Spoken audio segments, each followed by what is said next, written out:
Hi, Natalie. Guess where I am right now? What? Is that you, Tracy? Long time no see. It's been several years, right? Do you know where I am right now? I'm really sorry, but I don't have the time for that right now. I'll contact you again when things have settled down. You haven't been able to contact your husband Harry since last night, right? What? Do you know something about it, Tracy? If you know where he might be, then tell me. Even if it's just a tiny clue. That's why I'm asking you to guess where I am right now. Huh? Don't tell me that. Are you two together right now? Yep, we've been together since last night. I'll ask you again, all right? Do you know where I am right now? Tracy. The answer is the Love Hotel in the town next to ours. I spent the past night taking my time tasting your husband Harry. He was super delicious. Thanks for the meal. Well, it's already been 3 months since we started going out, though. Just what are you thinking? Harry is my husband, and to think that I considered you my friend ever since middle school. What? Seriously? Well, I guess we were friends. You were my best friend whose job was to make me look better. I made you look better? Is that so? Fine, I understand now. That's all I wanted from you. I'm going to be making out with Harry for a bit longer, so why don't you get the divorce papers ready while you're waiting for us? Bye then!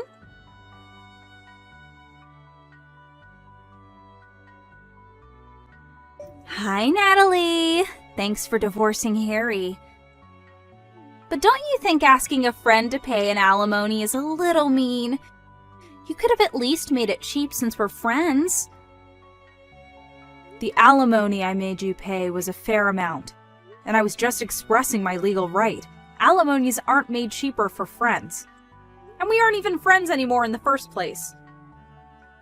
Aww. Besides, you made Harry pay your portion of the alimony anyways, right? Oh, that's right! I did make him pay the alimony. He's so reliable. It must be because he has such a large salary. What? Harry has a large salary? Yes, that's the reason I stole Harry from you in the first place. I wanted his money. You got married earlier than me, even though you were always just there to make me look better. That was enough to make me mad. But to think that you married a practical celebrity like Harry? I couldn't forgive it. And that's why I stole him from you. Well, at the end of the day, the two of us were perfect for each other. So, all's well that ends well, I guess. Not to mention that he's filthy rich. This is a dream come true. Well, that's it, I guess. We're going to be turning in the marriage papers now. I'll tell you about it again once we get married. Bye now. See you later. Huh, so that's what happened.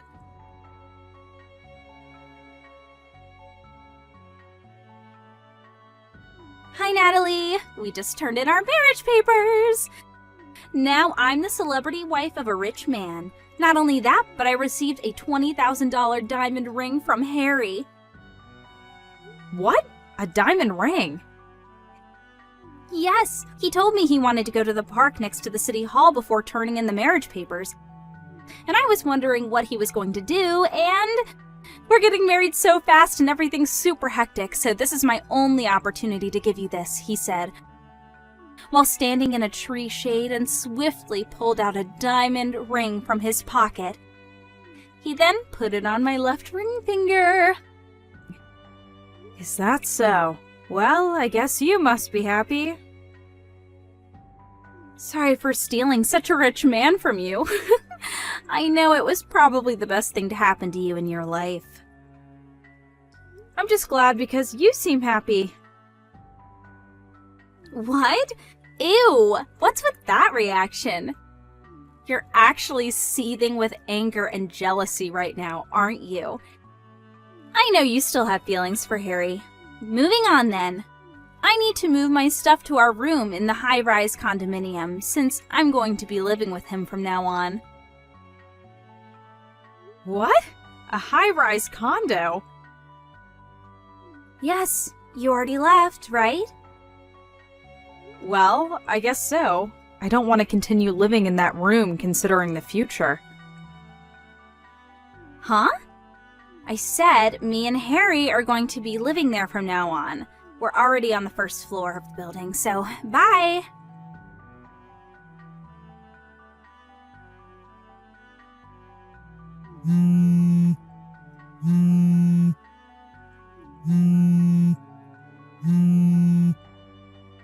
Natalie, answer my calls. What is the meaning of this?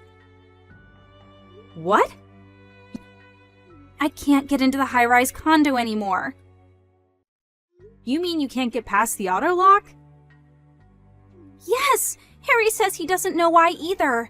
Did you do something out of your jealousy for our happiness, Natalie? Huh. No, that sounds like such a hassle.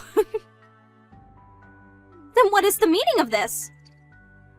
I just canceled my residence contract at that condo. What? Your residence contract? Huh? Don't tell me, but does Harry still think the room was his or something? What do you mean? It isn't his? Yep, I'm the owner of the room at that high-rise condo. You see, Harry thought I had bought the room instead of renting it, and said during our divorce he's going to be receiving this house as part of my division of property. The lawyer I hired explained to him multiple times that I had paid in full for the room's rent. I thought that he had finally understood, but based on what you're telling me now, it seems that wasn't the case. Seriously? Me, the owner of the room, already decided to leave the condo. So, obviously, I was going to terminate the residence contract. I'm already done with the paperwork, as you can see. No way! Oh, that reminds me. I sent Harry's stuff to his parents' house by delivery. 10 cardboard boxes are probably going to arrive by tomorrow noon, so tell him to pick it up, okay? I paid for the delivery fee as sort of a final act of kindness, so I'd be glad if he was grateful. Hey, hold on a second. You're just a regular office employee, right? Why are you paying for a room at a high-rise condo? What? Didn't I tell you already? I inherited my aunt's company 2 years ago. Huh? Wasn't your aunt the CEO of a company that rents nursing equipment? Does that mean you're now the CEO of that company? Yes, it does mean that. That being the case, I wanted to try out living in a high-rise condo and enjoy its lifestyle. I was planning on living there for a few more years, but I decided to move out since the place was going to be ruined by memories of the divorce. It's a bit earlier than I had planned, but who cares? I thought to myself. I now moved to a 1 LDK room at a regular apartment. Seriously? And to think that I would be able to live the high-rise condo life.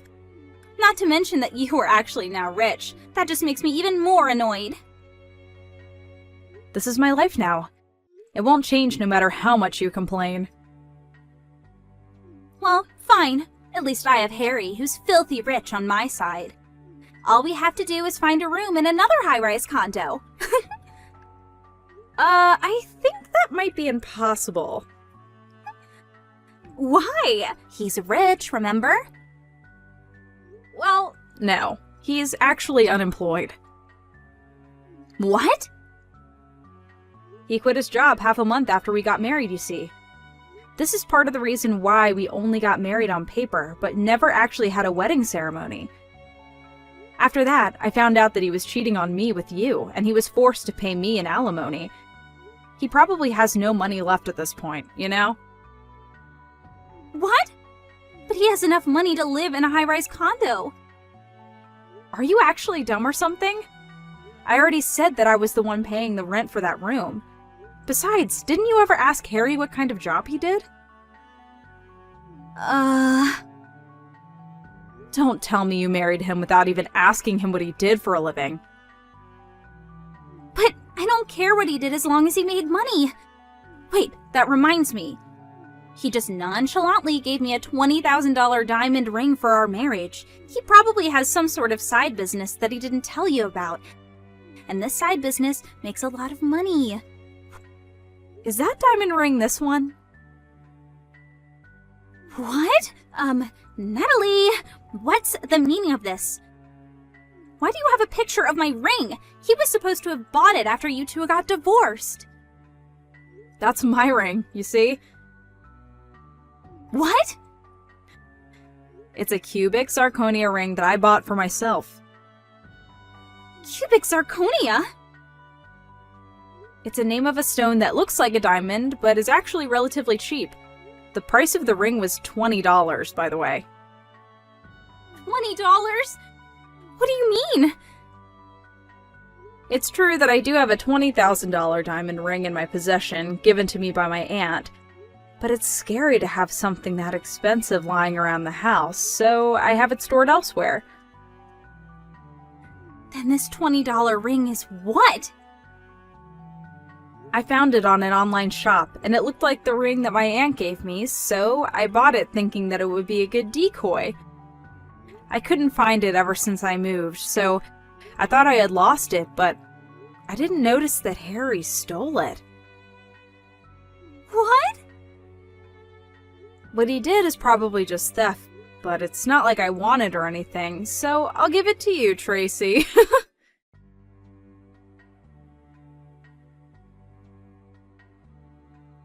What is this? Huh? The wedding ring! Harry thought it was a $20,000 diamond ring your aunt gave you, so he took it as part of his property division. He said, so I had it checked out before we got married at the jeweler to be certain, and it was actually a cubic zirconia ring, just like you said. I told you, didn't I? Oh my god, what are you going to do about this? I just married a poor, unemployed man. Why don't you divorce him if you're not happy with the marriage? You say it like it's so easy. Come to think of it, I don't even have a place to live. I already canceled the residence contract at my apartment since I was so ready to move to a high-rise condo. Oh, that reminds me. Your parents' house no longer exists since your parents got divorced, right? That's right. My. What do you mean, my? You're the one who started all this mess, Natalie. How is this my fault? How was I supposed to know that you, the wife, were the main source of income? No one would have guessed such a thing. Why didn't you tell me sooner? You mean I was supposed to tell you after you stole Harry from me? But we're friends! Even if we were friends back in school, we hadn't been in contact for several years. I never had an opportunity to tell you all about me and Harry's situation, did I? But doesn't this mean that you were screwed the moment you decided to steal Harry from me? But it looks like all you can say is but. And it's none of my business what you do now that Harry and I are divorced, so figure this out between you and Harry, alright? Natalie, wait! Bye! Natalie!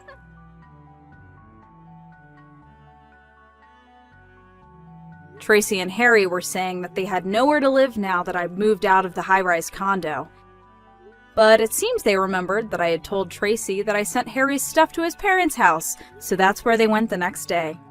Apparently, they were planning on making it seem like the divorce was my fault, and getting the sympathy of Harry's parents and eventually convincing them of letting him and Tracy move in, but obviously I explained to them what had happened.